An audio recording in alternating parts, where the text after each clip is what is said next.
بسم اللہ الرحمن الرحیم۔ معزز سامعین، آج احادیث مبارکہ کا ایک اور مجموعہ لے کر حاضر خدمت ہیں۔ اللہ تعالیٰ سے محبت۔ حضرت انس بن مالک رضی اللہ عنہ سے روایت ہے کہ ایک شخص نبی کریم صلی اللہ علیہ وسلم کے پاس بیٹھا ہوا تھا، پس وہاں سے ایک شخص کا گزر ہوا تو اس شخص نے کہا، اے اللہ کے رسول صلی اللہ علیہ وسلم، میں اس گزرنے والے شخص سے محبت کرتا ہوں۔ نبی صلی اللہ علیہ وسلم نے اس سے دریافت فرمایا، کیا تم نے اسے بتایا ہے؟ اس نے کہا، نہیں۔ آپ صلی اللہ علیہ وسلم نے فرمایا، اسے بتاؤ۔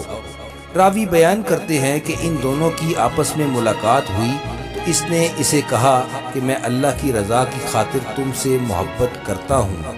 اس دوسرے شخص نے جواب دیا کہ وہ ذات تم سے محبت کرے جس کی وجہ سے تم مجھ سے محبت کرتے ہو۔ حضرت ابو امامہ رضی اللہ عنہ رسول اللہ صلی اللہ علیہ وسلم سے روایت بیان کرتے ہیں کہ آپ صلی اللہ علیہ وسلم نے فرمایا، جس شخص نے اللہ تعالیٰ کے لیے کسی سے محبت کی اور اللہ کے لیے بغض رکھا، اللہ تعالیٰ کے لیے کسی کو کچھ دیا اور اللہ تعالیٰ کے لیے ہی روک لیا یعنی نہ دیا، تو اس نے ایمان مکمل کر لیا۔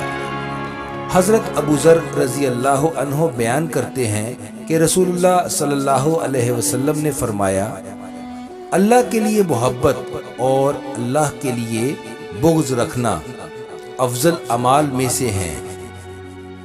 حضرت عائشہ رضی اللہ عنہما سے روایت ہے کہ نبی صلی اللہ علیہ وسلم نے فرمایا، جو اللہ کو ملنا چاہے اللہ بھی اسے ملنا چاہے، اور جو اللہ کے ملنے سے ناخوش ہو اللہ بھی اس کے ملنے سے ناخوش ہوتا ہے۔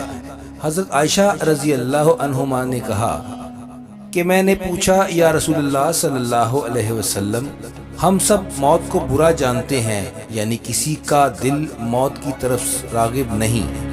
آپ صلی اللہ علیہ وسلم نے فرمایا، اس کا یہ مطلب نہیں، بلکہ مطلب یہ ہے کہ جب مومن کو اللہ کی رحمت اور خوشی کی بشارت ہوتی ہے تو وہ جنت چاہتا ہے اور اللہ سے ملنا، اور اللہ بھی اس سے ملنے کا مشتاق ہوتا ہے، اور کافر کو جب اللہ کے عذاب اور غصہ کی بشارت ہوتی ہے تو اللہ کے ملنے کو برا جانتا ہے اور اللہ بھی اس سے ملنے کو دوست نہیں رکھتا۔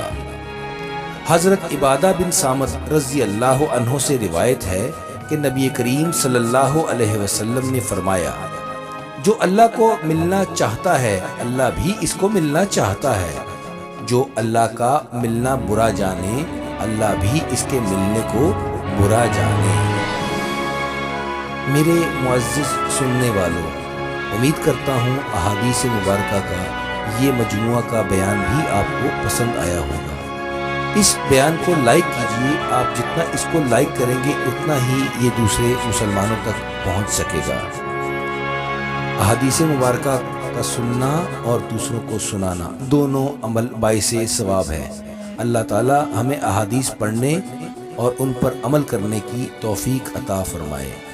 السلام علیکم، اللہ حافظ۔